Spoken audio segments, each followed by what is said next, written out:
Alrighty, welcome back everyone, I am Blaze here. Today's video, pick this class. We are going to be talking about the original expansion for EverQuest. How good are all the classes immediately from the get-go? How great are they in the original expansion? Let's talk about it. In general, your gear-dependent classes will struggle more. Good weapons and armor are harder to come by for melee classes. Casters tend to dominate a lot in the early game because they aren't as gear dependent. Buffing classes, especially on raids, it is a pain in the butt. Single target buffing is the norm. Back in this time frame, it is not fun. And mana is also a lot more limited, so it makes raid wipes a lot worse, especially until clerics get their epic 1.0 with the mana free clicky res. But in the long term, gear-dependent classes get a lot better, a lot stronger, and outshine casters. Single target buffs get added in Kunark, Velius, and then with AAs and Luklin gets completely fixed. It no longer becomes an issue. So the first class we will talk about today is Warrior. Primary role is being a tank, and they are what I would consider to be the most armor and weapon-dependent class in the game at this point. They need to have good weapons to be able to hold aggro, and they need armor to be able to survive. But warriors have the highest armor class and hit point capabilities. Their main limitation though is that they don't get any of their main disciplines that they're known for until Kunark. The disciplines such as defensive that lets them take a lot more hits. So actually on raids, hybrid tanks in many cases are actually preferred for the original expansion over warriors. And warriors are also low tier DPS. But later on, warriors are the must-have tank for raids because of the defensive discipline in Kunark, because no one takes damage as well. They are a workhorse class that never really shines that much in the first couple of expansions outside of raids. And number 2, Paladin, another tank class. They have major armor dependence. They need to have good armor to be able to take hits well. They struggle with aggro immediately starting out, but they get a lot better at higher levels. Once they get their stuns, once they get their blind abilities, they get a lot better. They are a low tier DPS, and they have a lot of utility. They are great on raids in original. They have extra heals, they can hold aggro solid, their roots, and then they also have a res for 0%, which we use that a lot, especially in Plane of Sky with a lot of these death-touching mobs on raids. And the clerics are out of mana. It was the quickest way we could get you back. Later on, Paladins become the go-to ramp tank in Luklin because of a Divine Aura Hammer they can get. They get a 90% res in Kunark. And in my opinion, they're really the best utility tank for groups with their own self-heals. They are very powerful against undead, but otherwise very poor damage consistently. Class number 3 is Shadow Knight, another tank class. They have major armor dependence too. They need armor to be able to take hits, and they have the easiest time of holding aggro immediately from the start. They also have the ability Feign Death, lets them drop all aggro if it works. They are definitely a solid raid tank in this time frame. And they are better DPS actually than both Paladin and Warrior, but about middle to low tier DPS. Later on in expansions, they get better at grouping. Not much utility at raids though, except for kiting and snap aggro. But in general, you really only want maybe 1 or 2 SKs in a raid. But Shadow Knights do get a lot more powerful through expansions. Their DPS capabilities go up big time. Class number 4 is the Rogue, which is a melee DPS class. They have major weapon dependence, and this is their crux.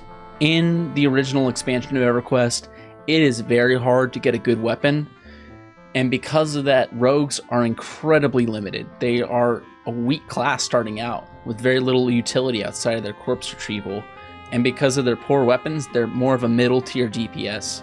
But later on, they become a lot better, especially in Kunark when they get their epic 1.0, and they get major DPS weapons. They become a top tier melee DPS class, with the addition of AAs. And number 5, Monk. This is really everybody's favorite melee to play. They are a melee DPSer and a major puller. They have the best melee DPS out of any class starting out. They have very little weapon and armor dependence because they pretty much can rock nothing and do pretty well. They have the only resource-free aggro drop in their Feign Death ability. Everybody else's ways of dropping aggro cost mana. But their main limitation to Monk is weight limitations. And you're going to want to build up money when you're first starting out. You're going to need that money, and Monks, the moment they get encumbered, their armor class goes down. Their ability to take hits. They take a lot more hits than usual. But fortunately on TLP servers, you can buy these 100% weight reduction bags from the Daybreak store, like a 40 slot one. And as well as on live servers, coin has no weight. So on Project 1999, having coin would really suck as a monk, but not on live. You can have as much copper as you want. But later on, monks' weight becomes less of an issue after getting more weight reduction bags, and monks consistently, they top the DPS charts on all raids for most of the game. I mean, from original on to Serpent Spine, the 12th expansion, they are almost always on the top of the parse in my guild. Class number 6 is Ranger, and they are a hybrid tank and DPS. They have major weapon dependence because if they're a DPSer, they need weapons to be able to do that with. And they're moderate gear dependence because they're not necessarily going to be your go-to tank. They can in a pinch, and their gear is actually, I think, even more important if they were to tank, but it's more of a niche ability. They have a very easy time of holding aggro with their spells, but they are bad DPS without weapons, and they'll need some gear to take hits better. They do have a run speed buff, which is really, really nice for getting around quicker, and in this time frame, they're about middle to low tier DPS. But later on, they lean more into their DPS capabilities and less about their tanking abilities. And especially in Lukeland, they become capable of being a top tier DPS, and in Planes of Power as well, when they go more archery focused, when they go more ranged attacks. But overall, after that, they become less slightly top DPS for later expansions. Class number 7 is Bard, which primarily functions as a support and puller. They have very little gear dependence outside of their instruments. They have mana-free abilities, which is a huge bonus in this time frame because mana is incredibly limited. They are great pullers because of their solid crowd control abilities. Every raid wants a Bard in every single group. They are one of the most needed classes in raids outside of clerics and a tank. Unfortunately for Bards though, they have no mana song until Kunark, or any substantial one that is. They have the fastest run speed buff, easiest time dealing with group buffs, and they are low tier DPS. Later on, they become the second major class that has mana regeneration.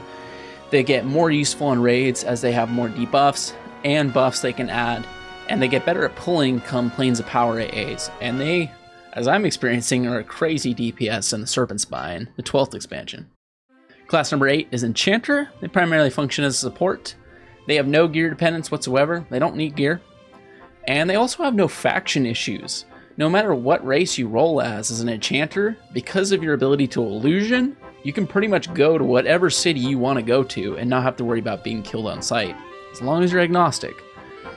They are capable of being the #1 DPS on all these raids if they have something to charm, but they've gotten nerfed several times recently in 2021.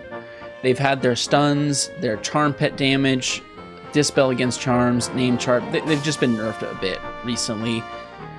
They're definitely needed on raids though. They're the only one that has Tash for decreased magic resistance, best crowd control abilities at this point. They have haste, and the only one with a buff mana regen at this point.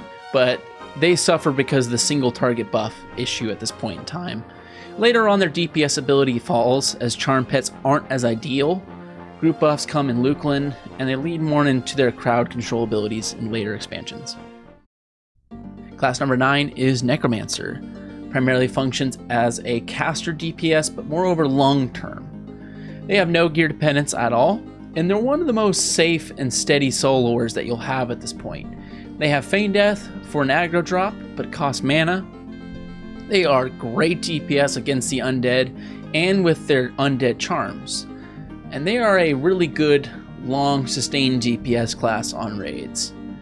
About middle to top tier raid DPS at this point in time. And they also have their own self mana regeneration, which is really huge. Later on, they lean more into sending mana to other people with Twitch. That happens in Kunark.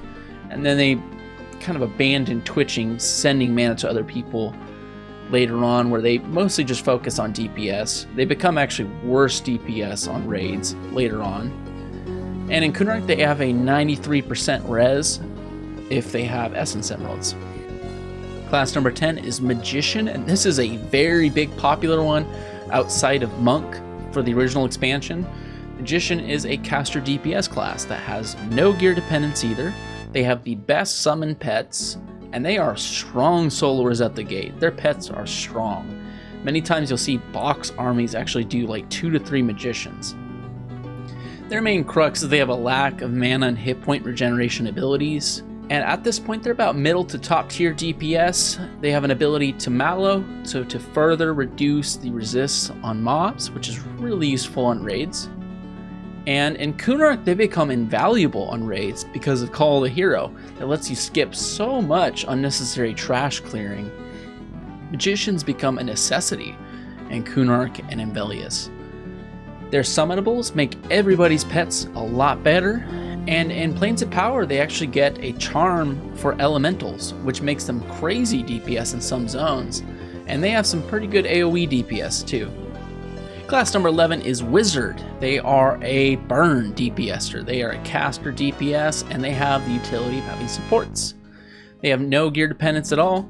They are one of 2 classes in the game that have ports, and they are the only ones that actually have specific planar ports, like the Plane of Sky and Hate, which is very valuable in original Kunark and Velius. Very, very valuable. They are the best burst DPS class, but at this point in time, they suffer because some of these raids have mobs that are just too high in level, and they have such high resists that it's very hard to land anything on them. I remember in Plane of Sky, casters were pretty much useless in our guild when they were level 50. And they also suffer from having poor mana regeneration at this point. But later on, mana regeneration gets better. They are still capable of being top tier raid DPS as long as they got the mana to burn with, and their limitations of being able to cast higher level mobs become a lot less of an issue. 12th class is the Cleric. They primarily function as healer and support. They have little gear dependence, but they will want some armor so they can take hits better, because they're going to grab aggro. They are the most mana efficient healer at this point. They have the only experience res in Classic, being capped out at 90%, but they're very limited on mana. Raid wipes are horrible in this time frame because it takes forever to res everybody. It gets to the point where some people just take the 0% Paladin res because they just get tired of waiting. But Clerics suffer from having only single target buffs too, so they're not the most fun class to play at this point in time. But later on, they're still the best healer in Kunark, probably the best epic in the game. Lets Clerics res everybody mana free with the 96% res. It is a game changer for raid wipes, and they get mass buffs in Velius. Class 13 is Druid, another healer, but they are the other class in the game outside of Wizard that can port, which is very, very valuable in original Kunark and in Velius. They have little gear dependence. They have okay soloing ability. They can charm some animals. They can do some dots and kiting. In general, this time period, though, they're actually the weakest healer. They have a run speed buff. They suffer from having single target buffs as well. And their DPS on raids is about low to middle tier. Later on, ports become less important, especially in Luklin and when the Plains of Power, when you get the Plane of Knowledge. Healing ability does go up, and they get major group buffs in Velius. And the last class we will talk about today is Shaman, which primarily functions as a healer, the third main healer and support.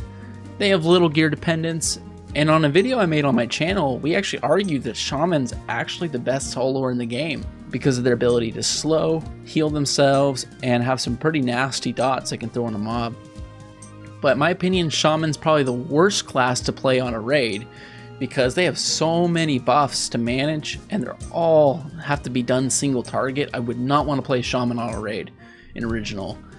They do have the best slow though. They are critical in raids because of that slow. And they're one of the other classes outside of Magicians that have the Mallow debuff, which is critical on raids.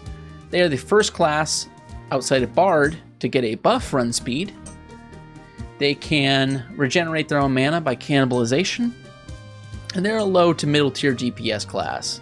They are really needed on raids. But later on, Shamans get some group buffs in Kunark and Velius, and it gets completely fixed in Luculin with the mass group buff AA. They get really strong. They get really, really strong. But thank you guys all so much for watching. I appreciate it. Have fun on the new Thornblade and Mischief server.